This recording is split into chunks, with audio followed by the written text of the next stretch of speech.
Hello, everyone. Good morning from California. Good afternoon to those who follow us at the East Coast of the United States and Canada.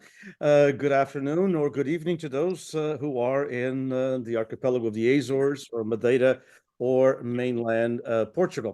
Welcome to the fifth reading of the Alfred Lewis bilingual reading series. I help, and it should be that way, exactly that way, that I help Rose Angelina Batista curate. She does a lot of the work for this series, and we are truly appreciative. We are planning on 4 different readings of the Alfred Lewis bilingual reading series for 2024.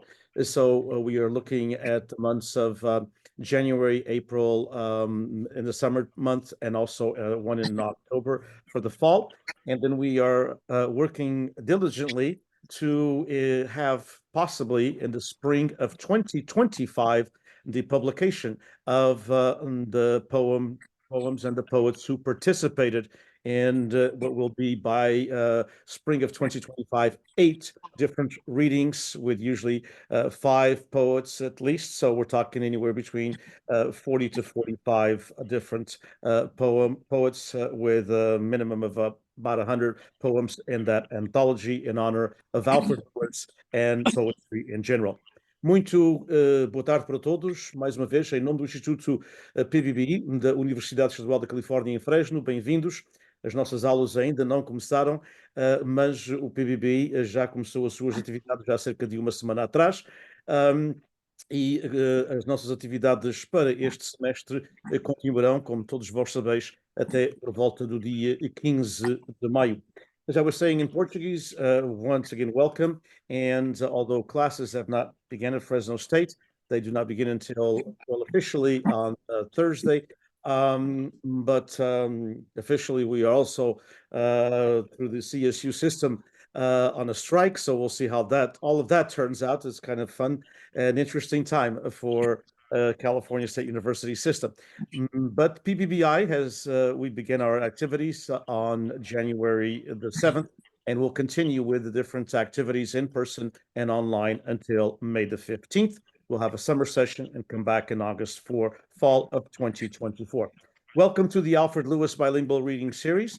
Once again, we have an array of poets that we are thankful for their presence, and we're going to start by, obviously, I'm not going to do as with traditionally any kind of introduction other than their names, and basically we'll be reading poetry. That's what we do at the Alfred Lewis Bilingual Reading Series. But I want to welcome Angela Almeida, Sharon Coleman, Irene Marques, José Luís da Silva, Diane Ramos Firestone, and of course, my co-curator and friend, Rose Angelina Batista. Welcome to all of you. Welcome to those following us here on Zoom and those following us on the various social media outlets. Thanks to all the different groups that carry us on live as well.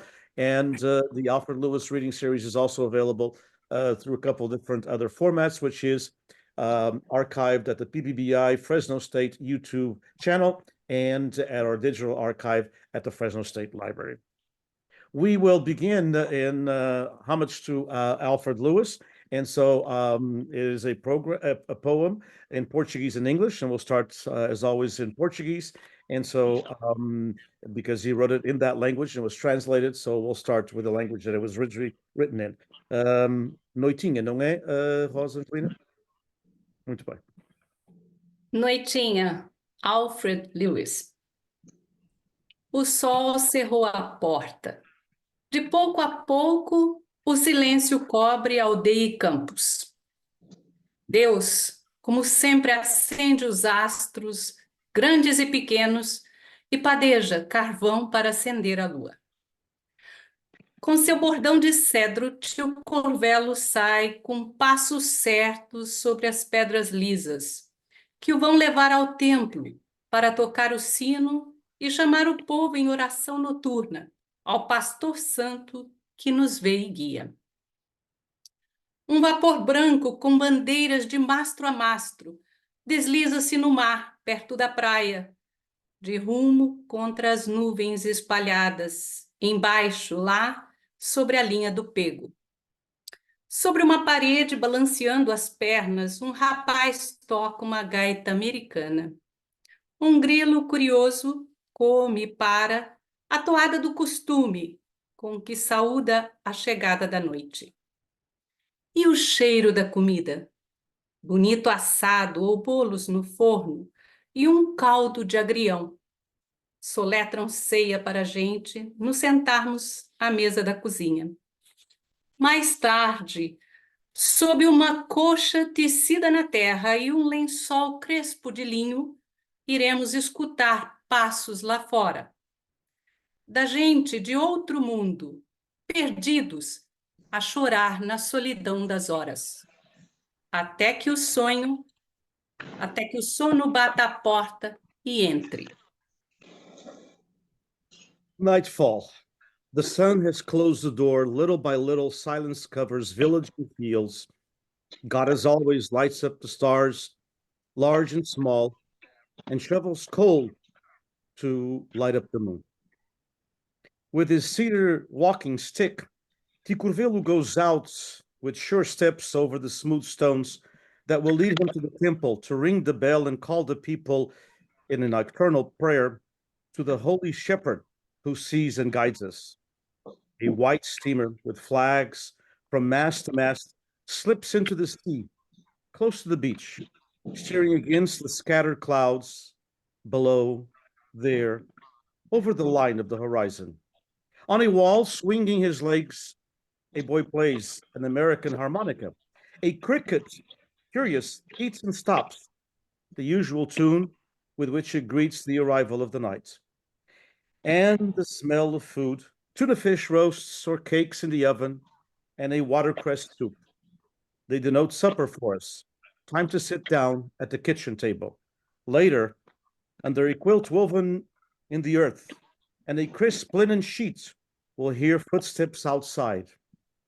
It's a people from beyond, lost, crying in the loneliness of the hours, until sleep knocks at the door and comes in. Alfred Lewis. Vamos então passar para Ângela Almeida, que também, como todos, não precisa apresentação. Ângela vai ler 3 poemas, são extremamente curtos. Muito boa tarde, bem-vinda, Ângela. E o tempo está bom nos Açores, espero eu. Olha, o tempo estava bom, agora começou a chover há pouco, mas é o nosso tempo. Foi. Olha, é verdade.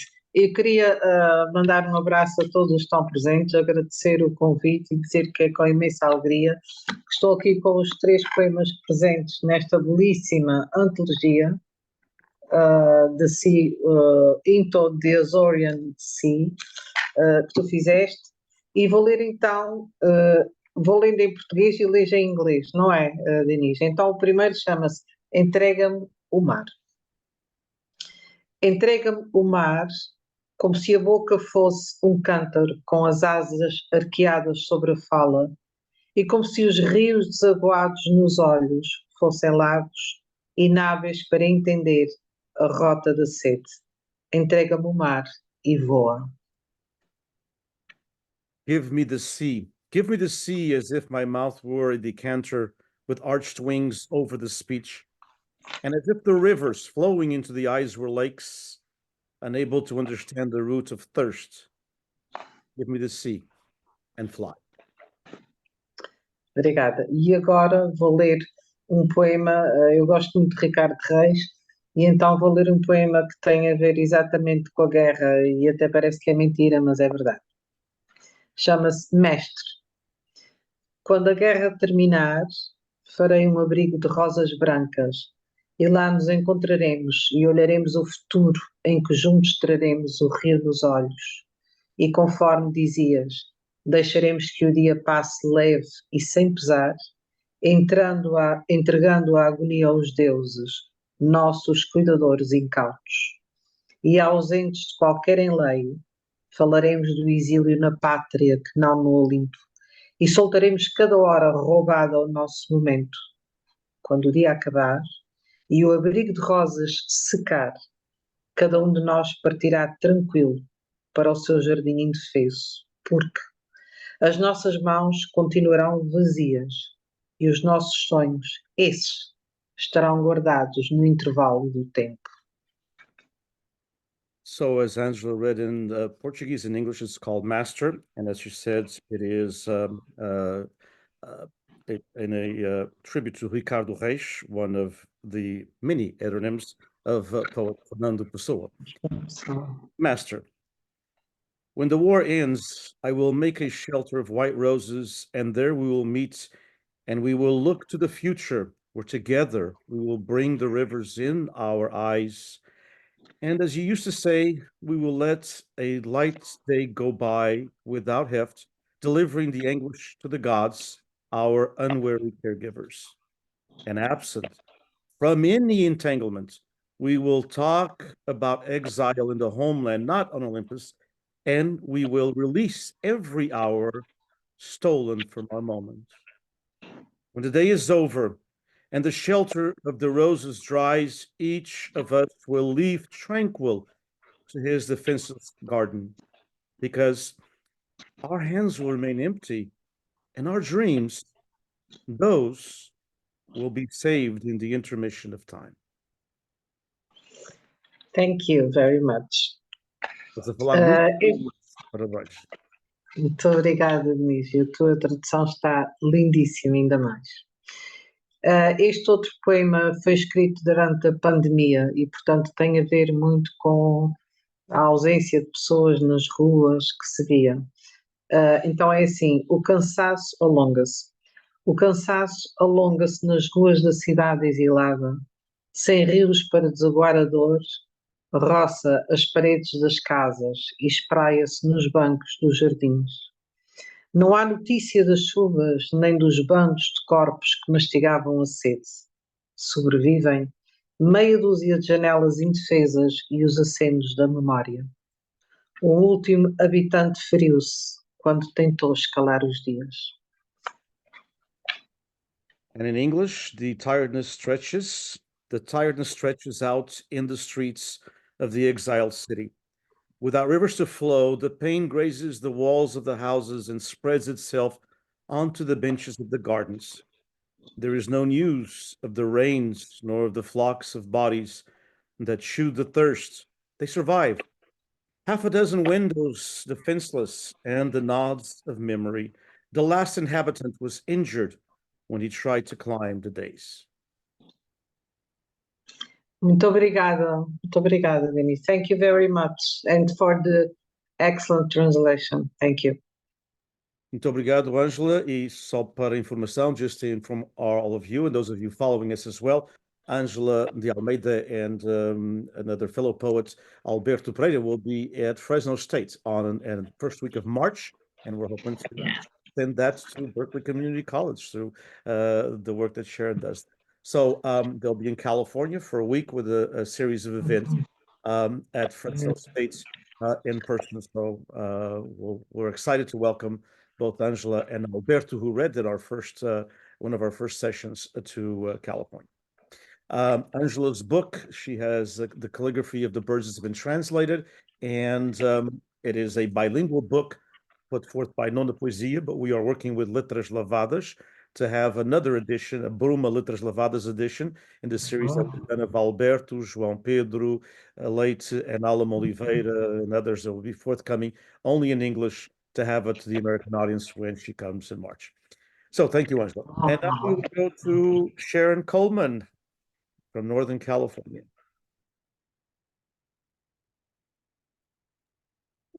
Thank you so much. This first poem I'm going to read is Cursive, and I wrote it about a time that I dropped out of college and was contemplating the illiteracy of my great-great-grandfather who immigrated from São Jorge. Cursive. The V of my legs over the black seat of his Yamaha doubles the V of his legs as tires grip asphalt, pull us forward, leave behind an almost 100-year-old apartment house built for the survivors of the quake, next to a used Cadillac dealership. We weave through downtown past droves of high school students, a circle of homeless people, scattered office workers, city traffic, and leave behind the grid of city flats to snake up hills. He points to the corner where he took a spill a week before in January rain, and I feel asphalt, steamy in winter sun, close to bone-breaking acceleration that leaves behind my signature on withdrawal papers. He says this is more real than the classes I just dropped. I no longer trusted the words I couldn't even put onto paper. I don't believe him. Yet I tighten my thighs around the cycle as it grips the road and jets us forward, now past Spanish-style homes, behind wild landscapes, dripping leaves, past eucalyptus shedding swaths of bark and scented oxygen, threatening to fall from the rain-loosened soil beneath shallow roots. The steep climb evens out at the road along the hill's ridge. Below squares of metal and glass, bay waters beyond reflect strewn specks of afternoon sun. Past us speed 4 Hell's Angels, their red-brown hair streaming. We turn into the forest where the road twists through evergreens, sometimes a skeletal winter branch that drips darkness. Cold, her lips underneath the helmet's mask. We then dip towards the hill's eastern slope, a valley dotted by oaks. Here we stop, walk out to a stretch of low hills, tall grass, mud firm under our steps. Entrem. I look further eastward over brown hills tinged pink by a burning sun, to where old man Oliveira marked a shaky X under his name for a farm in the shadows of Mount Diablo. Looking into the dusk of gnarled branches, brown against gray, then black against dark blue, oaken cursive arms to climb and lay my body in until flesh and bone marry living wood. And exile soaks into roots, then soil below. We walk back. Pull helmets tight over heads. The cycle's light beams paths between dark trees, small glimpses, like a reversed writing over roads and leaves. Alone at midnight and blanketed by darkness, I'll pour this writing into notebooks not to be opened again for years. Ink of heartless words, half understood, soaks into pages now bathed by slits of light through the apartment blinds from the dealership spotlights below, while a man who walks the street screams curses into his night. Beautiful. And I'll try it in Portuguese, but I can't read as well as Sharon, or it doesn't do as justice. It's much more beautiful in English. O V das minhas pernas sobre o assento preto da sua Yamaha duplica o V das suas pernas à medida que os pneus agarram o asfalto, puxam-nos para a frente, deixam-nos para trás com quase 100 anos, uma casa de apartamentos construída para os sobreviventes do terremoto. Ao lado do concessionário de Cadillac usados, traçamos através do centro da cidade, passando por manadas de estudantes do ensino secundário. Um círculo dos sem-abrigo, trabalhadores de escritório dispersos, tráfego da cidade, e deixa-se para trás a rede de apartamentos da cidade, para serpentear colinas. Ele aponta para a esquina, onde teria caído uma semana antes, em janeiro, com chuva. e sinto o asfalto, o vapor, no sol de inverno, a roçar os ossos, aceleração da ruptura que deixa para trás a minha assinatura nos documentos de retirada. Ele diz que isto é mais real do que as aulas que acabei de abandonar. Já não confiava às palavras que eu nem conseguia pôr do papel. Eu não acredito. No entanto, aperto as minhas coxas à volta da mota à medida que se agarra à estrada e nos faz avançar, agora passando casas de estilo espanhol por detrás de paisagens selvagens, folhas a pingar.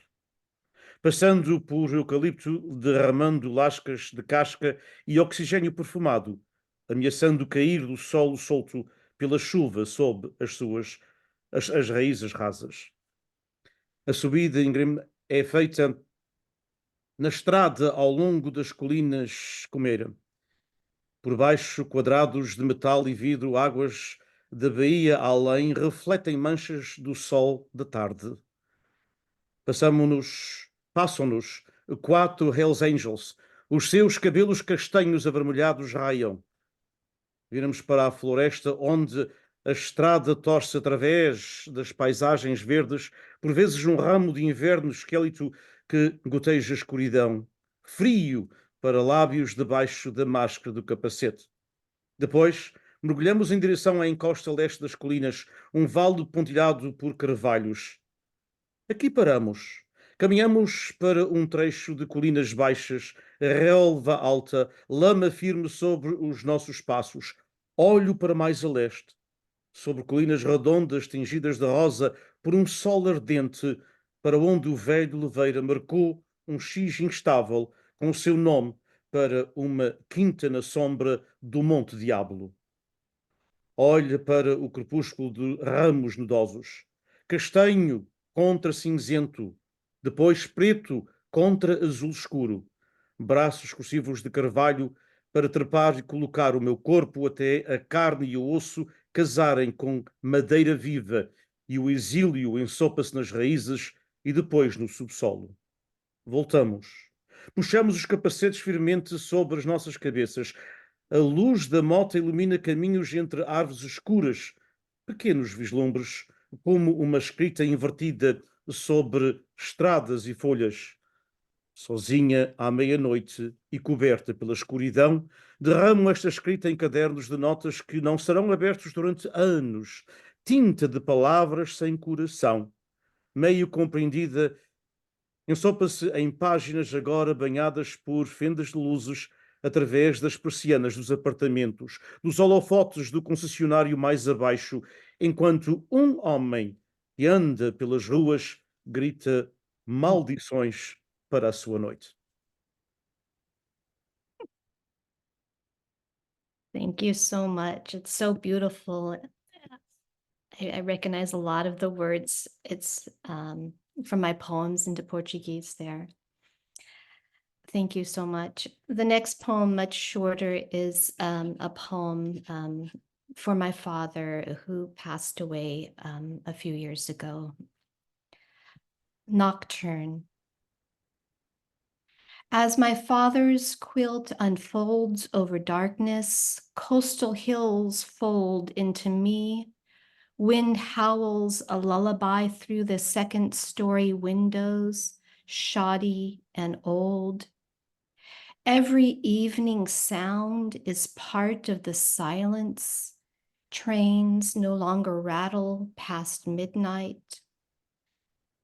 I had lain in the small white tub contemplating thirst as my father's soul lingered or rose. Now I stand to face a toughness of water. West of his house, the oak still stands. Pines are dying on the east.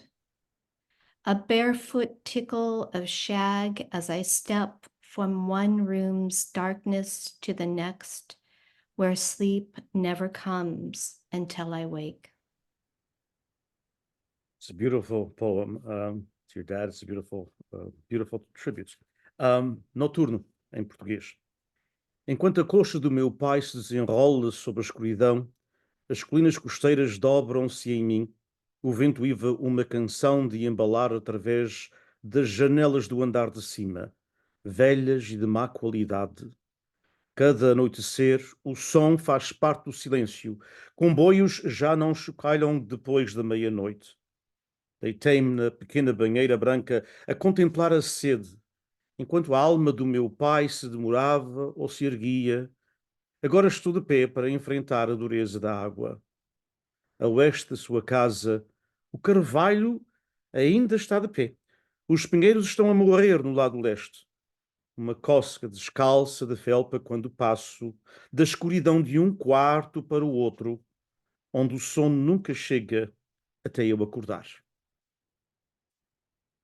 Thank you, Sharon. We appreciate it, and thank you so much for being part of the anthology as well. From Sharon, from Northern California, we're going to go to, I believe, I know she travels a lot, but I think it's in Toronto, right, Irene?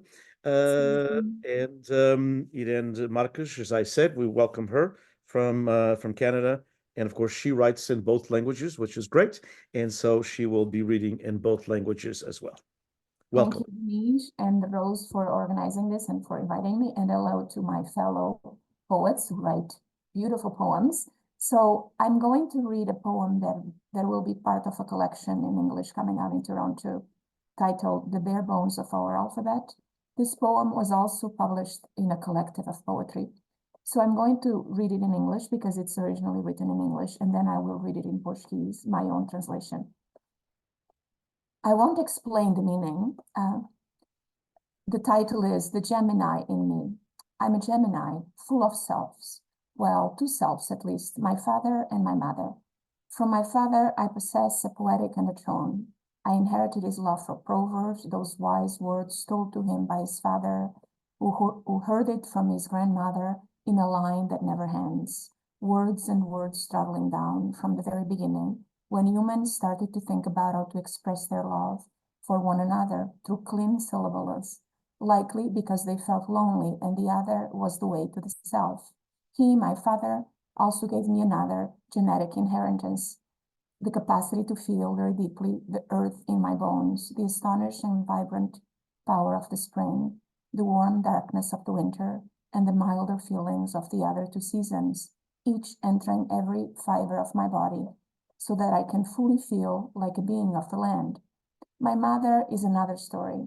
Mama of 10 children, she had to think complicated thoughts to explain the complication that her life came to be. The dialectics of her oppression got enmeshed in the Hegelian philosophical ideology of the one who slaves and the one who masters, and all the ensuing confrontations that arise from such disagreeable dichotomies. She passed this inheritance to me, making me more intellectual than I in fact wish to be. For in being more intellectual, I lose my natural ways of life, to love just because one loves, to be just because one is fundamentally a being who fundamentally is. I wish I could only follow my father's inheritance and feel like a true daughter of this earth, speak that language that emerged at the beginning as a way to tell the other the love we feel. This does not mean that I can renounce my mother. I cannot, for I'm truly your daughter. E agora vou ler a versão em português que eu traduzi para este propósito, porque não estava traduzida. Gêmeos em mim. Sou do signo Gêmeos, repleta de eus, tenho em mim pelo menos dois, o meu pai e a minha mãe. Possui do meu pai uma qualidade poética, herdei o seu amor pelos provérbios, essas palavras sábias que lhe foram ditas pelo seu pai, que as ouviu da sua bisavó, numa genealogia que nunca acaba. Palavras e palavras, viajando ao meu encontro, desde o princípio do mundo. Quando seres humanos começaram a deliberar sobre como deveriam expressar o amor que sentiam uns pelos outros, através de sílabas lentas. Provavelmente porque sentiam uma grande solidão e o outro era viagem para chegarem a si próprios. O meu pai transmitiu-me ainda outra herança genética, a capacidade de sentir muito profundamente a terra nos meus próprios ossos, o espantoso e arrebatador poder da primavera, a escuridão morna do inverno e as sensações mais suaves da primavera, tudo entrando nos meus mais íntimos recantos, para que eu me sinta plenamente como um ser da terra. A minha mãe possuía outra história, Sendo mãe de 10 crianças, viu-se forçada a recorrer a pensamentos complicados, que pudessem explicar a complicação que veio a ser a sua vida. A dialética da sua opressão foi-se enredando na ideologia filosófica italiana de escrava e senhor, e todas as confrontações que advêm dessa desagradável dicotomia. A minha mãe passou-me esse estorvo a mim, fazendo com que eu me tornasse mais intelectual do que desejo ser, porque ao tornar-me mais intelectual, perco a minha maneira natural de ser, amar pelo simples facto de se amar, ser porque se é fundamentalmente um ser que fundamentalmente é. Desejava poder seguir somente a linhagem do meu pai, para me poder sentir uma verdadeira filha da terra, falar aquela língua que surgiu no princípio do mundo, para dizermos ao outro o amor que lhe sentimos. Mas isto não quer dizer que posso renunciar à minha mãe. Não posso, porque sou de facto sua filha. Portanto, este é o poema que foi escrito em inglês e agora eu vou ler um poema que foi escrito originalmente em português, que foi publicado numa antologia de poetas da diáspora, e depois leio a minha tradução em inglês. Este poema tem o título de A Origem das Coisas. O professor de matemática diz que a origem é geométrica, curvas e contracurvas, segmentos circulares, retos, quadrados, perpendiculares, circularidades redondas ou curvilíneas a imitar os astros e os planetas, tudo a imitar tudo, tudo reproduzido infinitamente, filhos e filhas do primeiro pai e da primeira mãe. Para não esquecermos o Deus que nos formou, isso seria sacrilégio da mais grave inconsciência. O cirurgião, que estudou a miúdo o âmago de todas as moléculas que compõem o corpo humano, afirma que tudo está na mais pequena partícula. O ligamento que liga, a coisa mais minúscula que não se enxerga a olho nu, mas que é fundamental fundamento, que é o fundamental fundamento que nos guia. A origem dos passos que damos, o movimento certo ou incerto de acordo com a disposição que o dia nos deu, o timbre da voz, a retina do olho, a curva do dedo mindinho, a gota de sangue que viaja impulsionada pelo coração até ao cérebro, que depois pensa, reflete, elucida, pondera. A minha avó reclamava outra teoria, certa que esta era mais certa, a única, a verdadeira. Clamava em voz alta e afetada, possuída pela poética da filosofia funda, que a origem das coisas, de tudo e de todos, estava claramente espelhada nas mantas que ela fazia. Eram mantas coloridas, novas, tecidas no seu velho tiar, com roupas rotas que já ninguém queria usar por vergonha de lhe chamarem pobres. Clamava em voz alta, firme e grave, que sim, que a vida, a origem de tudo e de todos, estava aí espalhada. Só quem fosse cego não veria. E agora vou ler a minha tradução deste poema em inglês. The origin of things. The professor of mathematics says that the origin is geometric. Curves and countercurves, circular segments, straight, square, perpendicular, round, or curvilinear circularities imitating the heavenly bodies and the planets. Everything imitating everything. Everything reproducing itself ad infinitum. Sons and daughter of the first father and the first mother, so that we do not forget the God that formed us. That would be a sacrilege of the gravest unconsciousness. The surgeon who studied in detail the kernel of all the molecules that compose the human body affirms that everything is to be found in the smallest particle, the ligament that binds the most minuscule thing, blind to the naked eye, but which is the fundamental foundation guiding us. The origin of the steps we take, the decisive or indecisive movement, according to the disposition that they brought us, the timbre of the voice, the retina of the eye, the curve of the little finger, the drop of blood that travels, propelled by the heart to the brain to make it think, reflect, elucidate, ponder. My grandmother professed another theory, certain that it was the most correct, the ultimate and only truth. She claimed in high and effective voice, possessed by the poetics of profound philosophy, that the origin of things, of all and every one, was clearly reflected in the quilts she made, colored new quilts, weaved in her old loom from worn-out garments people no longer wanted to wear, ashamed that they were of being thought of as poor. She claimed in high, firm, and grave voice that yes, that life, the origin of fall and everything was laid out there. Only the blind fail to see it. Thank you.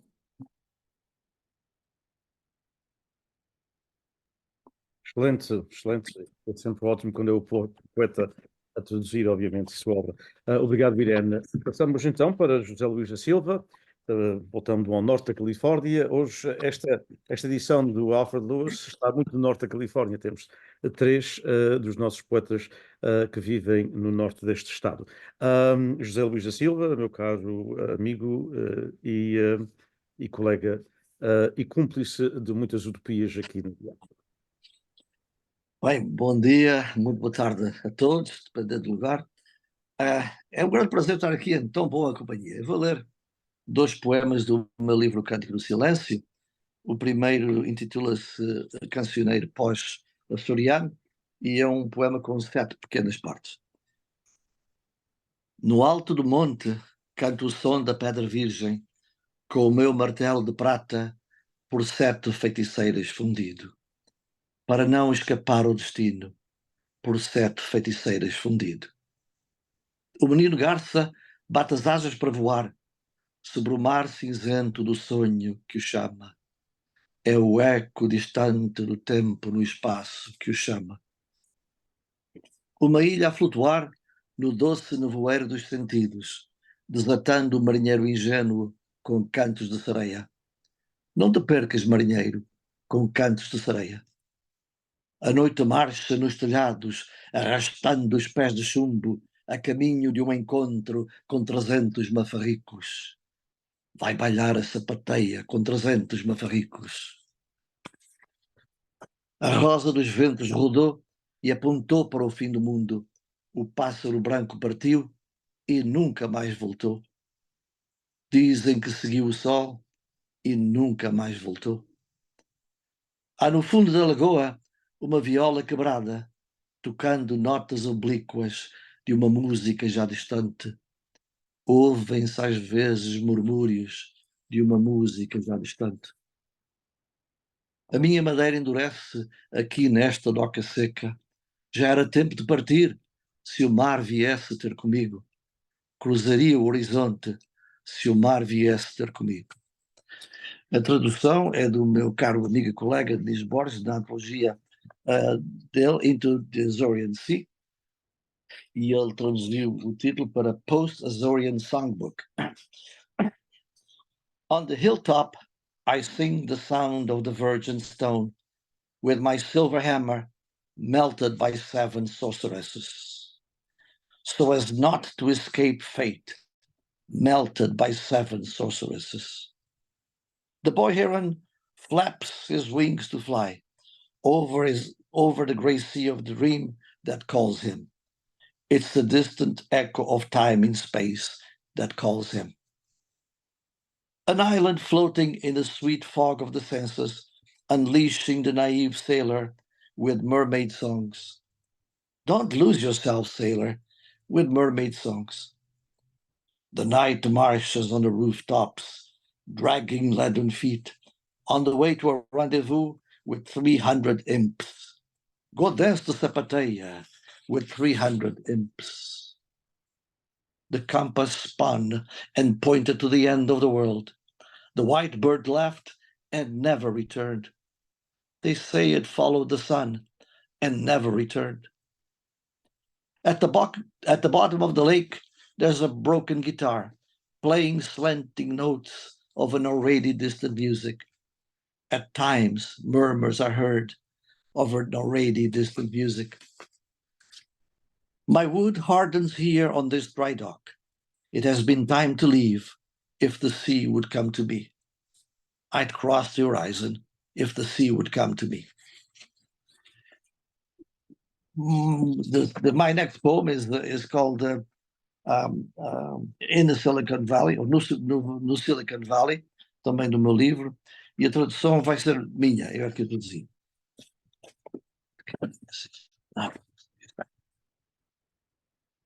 É um poema dedicado aos meus filhos, Paul, Joseph e Robert Lewis.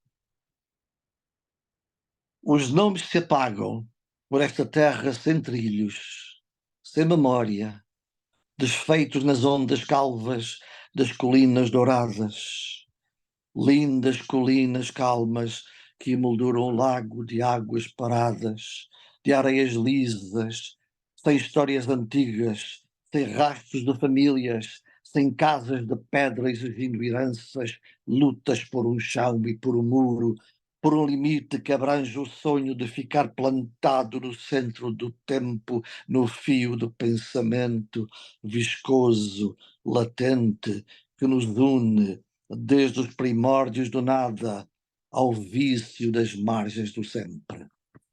E a minha tradução? In the Silicon Valley, to my sons Paul Joseph and Robert Lewis.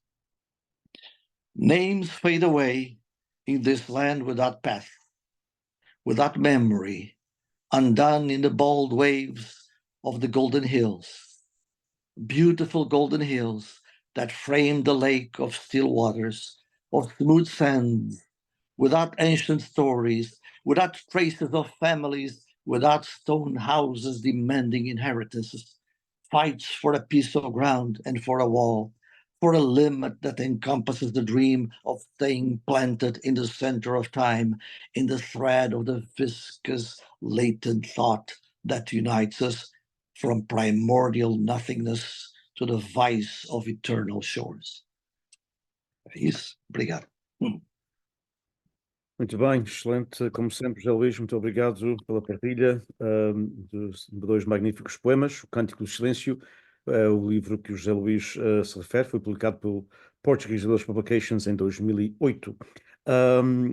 Diane Ramos Firestone, who has participated in some of our events. We're always thankful for her talent and for her willingness to participate as with all of you. Diane. Happy to be here. Thanks. So I'm going to read two poems that I actually wrote a while ago. This one's called A Phone Call to the Azores. A phone call to the Azores was always fun to watch. My parents would yell into the phone, saliva spattering from their lips, as they made sure their relatives could hear them. I could hear my aunt's shrilly voice across the states and the Atlantic, see her hand pressing the phone against her face, her other arm extended, palm open wide. Oh my God, how are you, my fila? Letters took 2 weeks to get anywhere, so Sundays at 2 p.m. our time, we reserved for the phone. My mom would say, be nice. In the old days, people used to yell across the canyon. We didn't have telephones on the islands. We wait our turn to say a quick hello and then pass the phone down the line to people waiting. When I was 8, over 20 family members sat on Uncle's porch. My uncle played his guitar, the women brought out food. We all squeezed onto the concrete pad at night, with pillows and blankets keeping us warm. I could only see glimpses of faces, arms clasped together, bare feet tapping the floor. We were singing, eating, laughing, because there were no telephones in 1992. All we have are those conversations on the porch, a family of faces we could barely see. A fun poem and a wonderful poem, lots of connections, family and immigration. Telefonema para os Açores. Foi sempre divertido ver, os meus pais gritavam ao telefone, saliva salpicada dos seus lábios, queriam ter a certeza que os familiares pudessem nos ouvir. Conseguia ouvir a voz trêmula da minha tia através dos estados e do Atlântico, ver a sua mão apertando o telefone contra o seu rosto, o seu braço estendido, palma da mão bem aberta. Oh, meu Deus, como estás, minha filha? As cartas demoravam 2 semanas a chegar a qualquer lado, por isso os domingos, pelas 2 da tarde, nossa hora, estavam reservados para o telefone. A minha mãe dizia, sejam bonzinhos. Nos velhos tempos, as pessoas costumavam gritar através das ribanceiras. Não tínhamos telefones nas ilhas. Todos esperávamos pela nossa vez para dizer um rápido olá. Depois, passar o telefone através da fila de pessoas à espera. Quando eu tinha 8 anos, mais de 20 membros da família sentavam-se no alpendre do avô. O meu tio tocava a viola, as mulheres traziam comida, à noite apertávamos-nos bem juntos neste pedaço de betão, agasalhados com almofadas e cobertores. Só conseguia ver os relances dos rostos. braços apertados uns aos outros, pés descalços a bater no chão, cantávamos, comíamos e ríamos, porque não existiam telefones em 92. Tudo o que tínhamos eram aquelas conversas no terraço, uma família de rostos que mal podíamos ver. I think you should translate and read for me all the time. This one's called Will I Ever Be Home? Every other year, I sit in the Pico airport, a tiny, non-air conditioned airport, while my mom squeezed in every last minute with the parade of people hanging off the back of a pickup truck, hugging him stronger than she'd ever hugged me. I couldn't miss them yet, like my mom did. We all knew it was temporary. My grandma used to pack some bread, butter, and cheese sandwiches and buy me a kima.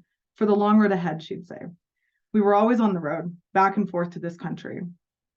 7 years ago, I left the Azores for good, or so it seemed to my family, except for my avu. He knew I'd be back. No one came to wish me goodbye that time. I tried to say it, but couldn't. He stood there, tears welling up in his eyes, 4 years of eating alone, and no one to share his home with, blown into a cloth handkerchief. His face sagged now with age, his eyelids drooped, and he'd gone through half a pack of cigarettes on the road here. My Portuguese survival kit of bread and butter ended when Avô's pain began.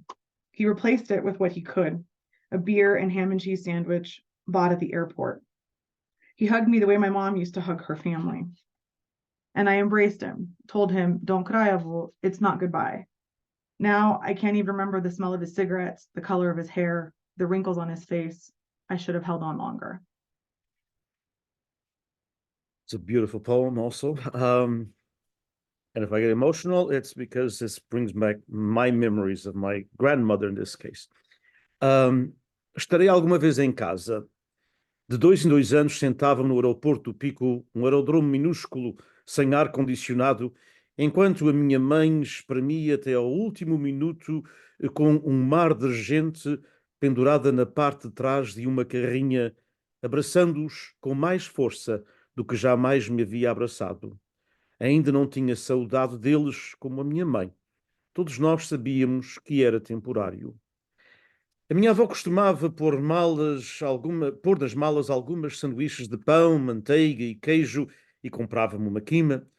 Para o longo caminho pela frente, dizia ela, estávamos sempre em viagem de lá para cá, para este país. Há 7 anos, deixei os Açores para sempre, ou assim pensava a minha família, exceto o meu avô. Ele sabia que voltaria. Ninguém veio à minha despedida nessa viagem, tentei dizê-lo, mas não pôde. Ele ficou ali, lágrimas a brotar nos olhos, 4 anos a comer sozinho e ninguém para partilhar a sua casa, assoando-se num lenço de mão, o seu rosto flácido com a idade, as suas pálpebras caídas, e havia fumado metade de um maço de tabaco na estrada até aqui. O meu kit português de sobrevivência, de pão com manteiga, acabou-se. Quando a dor do avô começou, ele substituiu-a pelo que pôde. Uma cerveja e maçãs de presunto e queijo compradas no aeroporto. Abraçou-me da mesma maneira como a minha mãe costumava abraçar a sua família. E eu abracei-o. Disse-lhe, não chores, avô. Não é um adeus. Agora, nem me consigo lembrar do cheiro dos seus cigarros, da cor do seu cabelo, das rugas do seu rosto. Devia-me ter agarrado a ele mais tempo. E agora vamos passar para a nossa última interveniente, que é a nossa co-curadora, com um poema, portanto, seu, obviamente, a Rose Angelina Batista. Muito obrigado. E é assim, com a Rose, sempre que terminamos.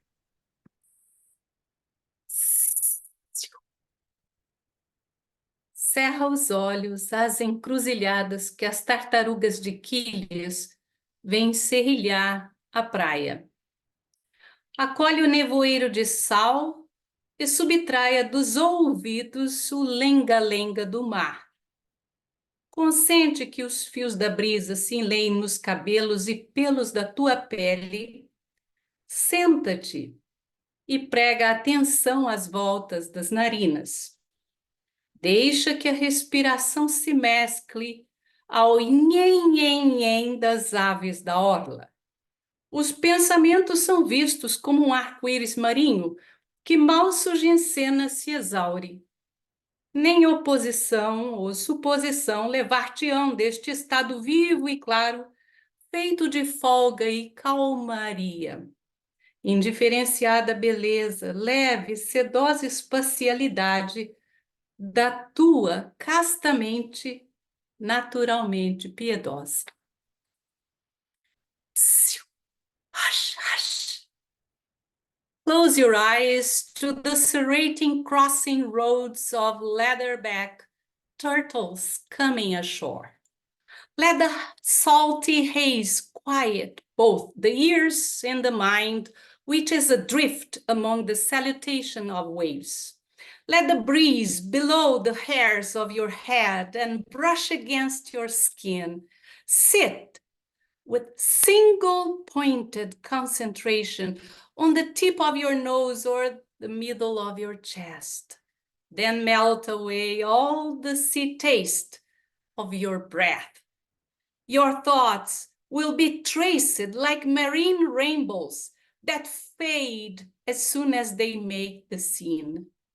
Neither opposition nor supposition will snatch away this alert, intimate seascape, full of balanced, open calm, indifferentiated beauty, light and silky, spacious, pious, joyful, and pure. Muito obrigado, Rose. Muito obrigado. E, portanto, agradeço a todos. Agradeço a todos os poetas. Thanks to all the poets. Thanks for being part of this fifth series of the Alfred Lewis Bilingual Reading Series, part of the PBBi, the Portuguese Beyond Borders Institute, from California State University, Fresno, and Bruma Publications. And again, to those who followed us and who may not follow us from the beginning, we have 3 more events this year that Rose is coordinating, and we hope to have the anthology with all of these poets, if they, of course, authorize it, to be published hopefully in the spring of 2025 as a homage also to, or as a tribute to Alfred Lewis, who wrote many poems, much throughout his life. Who was a self-made man as far as the literature was not taught at a university level. Basically, just really briefly, Alfred had tuberculosis and went into a hospital. And according to as part of it, what he wrote as memoirs, he was there for a little over 2 years, but the doctor told him that he had been cured 1.5 years earlier. It's just that he was reading voraciously, and he said, I felt you needed an education, so why not stay here for another 1.5 years and get an education? And sure enough, a few years after that, Alfred wrote a book called Home is an Island, sent the manuscript off to Random House, something that no longer happens in today's world, and Random House took it. And the book was published by Random House in 1952 and received critical acclaim in the New York Times and the Chicago Tribune. So he was kind of the forefather of everything that all of you and many other writers are doing in today and have done throughout the last 50 plus years. So again, thanks to all of you for being here. Thanks to PBBi at Fresno State. Thanks to the poets. Thanks to all of you who are part of this.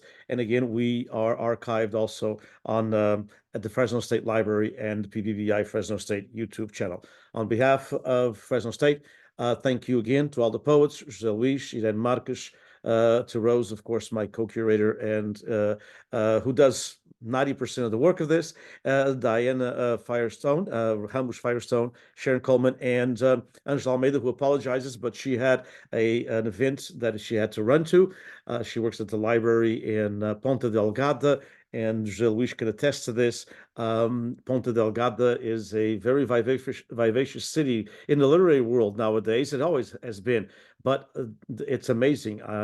just last month, the month of December, with the holidays and everything else, they still had over 10 book presentations in 1 month. It's amazing. And this month, there's again another 9 or 10. It seems like there is a cultural event going on in Ponta Delgada almost on a daily basis. So, and she apologizes. Again, thank you all for being with us. On behalf of Fresno State's Alfred Lewis, Rose, and I, we thank you and see you next time. Wonderful. Thank you so much. Happy New Year.